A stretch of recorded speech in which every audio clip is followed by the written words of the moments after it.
Hello all, welcome to AutoAspects. Globally, we are witnessing a solid and steady growth in the EV market. Slowly, common man is entering the EV arena. In such a peak time of global electrification, we do witness a feeble incidence of batteries catching fire, which makes the common man to think twice on the safety aspects of the electric vehicle. So, this video shares some insights, focusing mainly on the safety aspect of a EV's battery. Recently, there was a 2-minute video surfaced on social media, in which Pure EV's electric scooter, Pluto was on fire. This event was witnessed in Hyderabad. The video shows copious amount of smoke billowing under the seat, for around a minute before intermittent bursts of fire, which, in turn was a scary sight, especially for the common man who has switched his mind from conventional vehicles. For an EV enthusiast, this is no new, as we have witnessed these type of fire incidents even years ago, in few of the EVs, developed by one of the frontier in this arena, Tesla, but even then, the craze for Tesla has not reduced. So the fact is, all electric vehicles are far, far better than the conventional vehicles which carries a massive amount of flammable fuel. Now, let's understand the basic safety aspects, which keeps the electric vehicle's battery away from catching fire.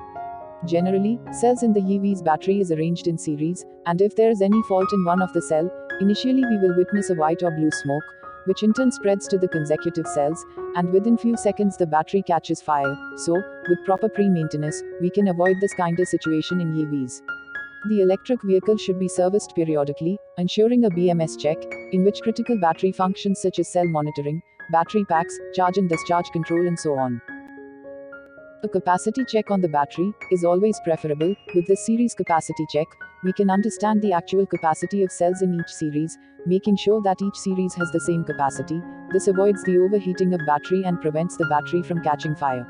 Next major thing would be thermal test on the battery, which helps us to understand the battery's heating up behavior upon subjecting the battery for thermal load test. Another crucial thing will be understanding the series levels of discharge, making sure battery charge and discharge levels are same. This in turn protects the battery cells from damage, and helps in proper functioning of them. If the battery's behavior is abnormal in any of the above tests, then it is pretty evident that the battery needs to be modified, altered or even upgraded with a better performing one. If you are being an EV user, or willing to be an user in future, please make sure that the battery is examined frequently, with the above mentioned tests, and avoid the fear on electric vehicles, as it is more evident that the EVs are 1,000 times better than the conventional vehicles. Ultimately, it is the EV maker who has to take responsibility in educating the consumers regarding the battery usage, charging frequency, charging mode, and the source of charging and lot more. If these aspects are dealt properly, then we can completely eliminate the fear of electric vehicles catching fire and work together on total electrification, focusing in a green environment. Hope the content was informational. See you in our next video. Thanks for watching.